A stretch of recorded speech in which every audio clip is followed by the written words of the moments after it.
Au printemps, des chants tantôt stridents, tantôt mélodieux, résonnent dans les roselières. Les passereaux paludicoles sont les meilleurs emblèmes de ces écosystèmes particuliers, interface entre le végétal luxuriant et le milieu aquatique. Leurs chants, leur écologie ou encore leur migration fascinent bon nombre d'ornithologues.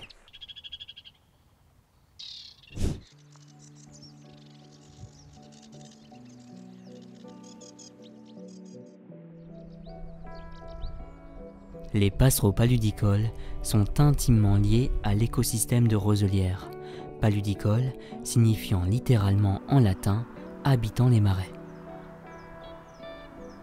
Selon les espèces, ils recherchent pour leur alimentation et leur nidification ces formations végétales monospécifiques, plus ou moins inondées et constituées d'hélophytes comme le roseau, la macette ou encore la marisque.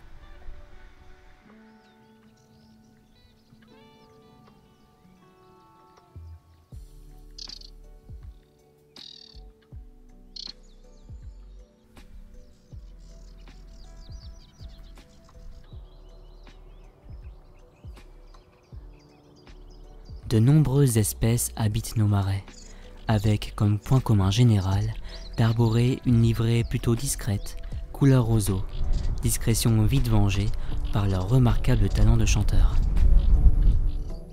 Se faire remarquer par la voix est ainsi très important pour ces petits passereaux vivant cachés dans des forêts de tiges mortes.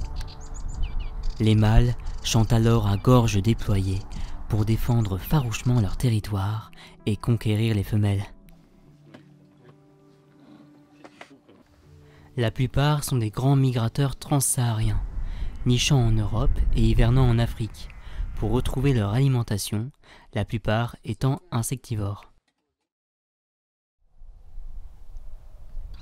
Dès mi-mars, les premiers chants retentissent dans les phragmités de l'arrière-littoral picard en baie de Somme.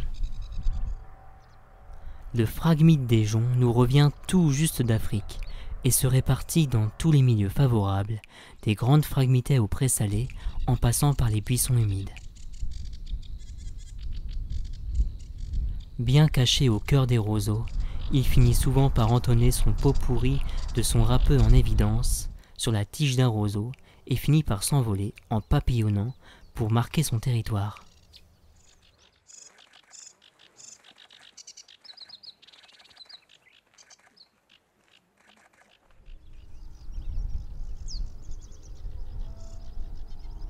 Un autre chant plus fluet résonne aussi dans cette petite roselière littorale. La couleur de son poitrail ne trompe pas. Nous avons bien affaire à une gorge bleue à miroir.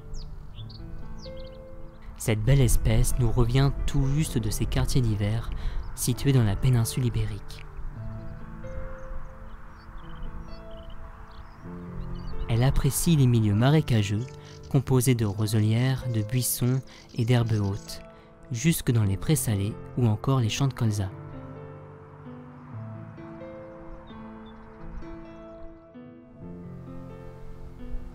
Plus loin, dans une immense phragmitée inondée, comme il n'en existe malheureusement plus beaucoup, un étrange chant de grillons interpelle.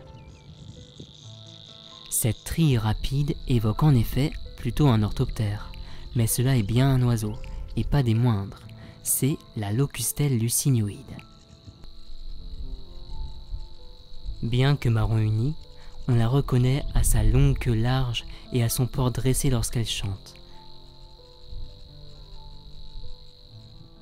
C'est une espèce très sensible, inféodée aux grandes roselières inondées, devenue rare et menacée en France et en Europe.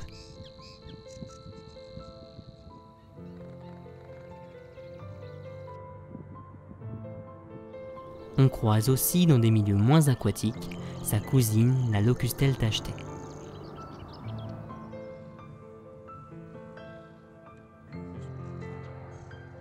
Plus loin encore, un petit chant sort d'une branche de saule, émis par une sorte de moineau chapeauté de noir.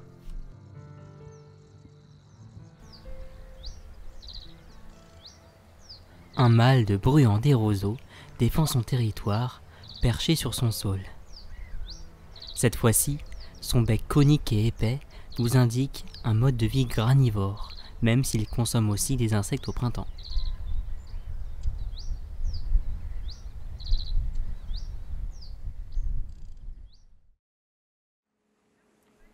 Quand vient l'été, les roseaux poussent et verdissent. Les chanteurs précoces se tuent peu à peu et laissent place progressivement à d'autres chanteurs plus tardifs.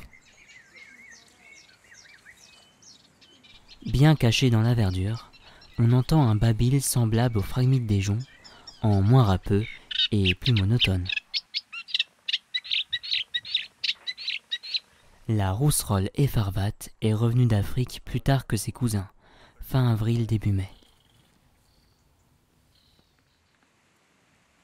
L'été, les quelques mâles célibataires chantent encore pour trouver une partenaire, souvent en vain, alors que les nicheurs élèvent discrètement leurs petits ou ont déjà pris leur premier envol.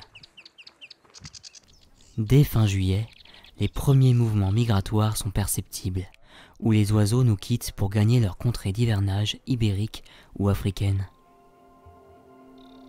Ces mouvements migratoires sont très étudiés chez les passereaux paludicoles grâce au bagage, car ces espèces sont globalement menacées et sont des bioindicateurs de l'état des roselières. Le bagage est un outil scientifique coordonné par le Muséum national d'histoire naturelle, permettant d'étudier la biologie des populations d'oiseaux et leur stratégie migratoire pour, à terme, mettre en place des mesures de protection sur la base des connaissances acquises.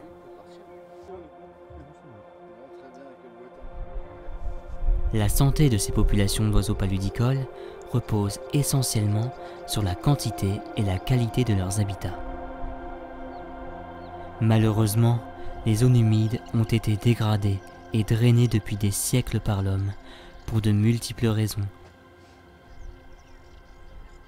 L'abandon des pratiques agro-pastorales extensives comme la fauche du roseau pour le chaume a également conduit à un boisement naturel des roselières, remplaçant ces végétations herbacées favorables aux oiseaux par des forêts marécageuses. Aujourd'hui, de nombreux organismes œuvrent partout en Europe pour tenter de restaurer des surfaces de roselières par déboisement, décapage ou plantation de roseaux. Si les roselières sont un habitat indispensable aux oiseaux paludicoles, elles le sont aussi pour bon nombre d'espèces, ainsi que pour leur rôle d'épuration naturelle des eaux et pour protéger les berges de l'érosion.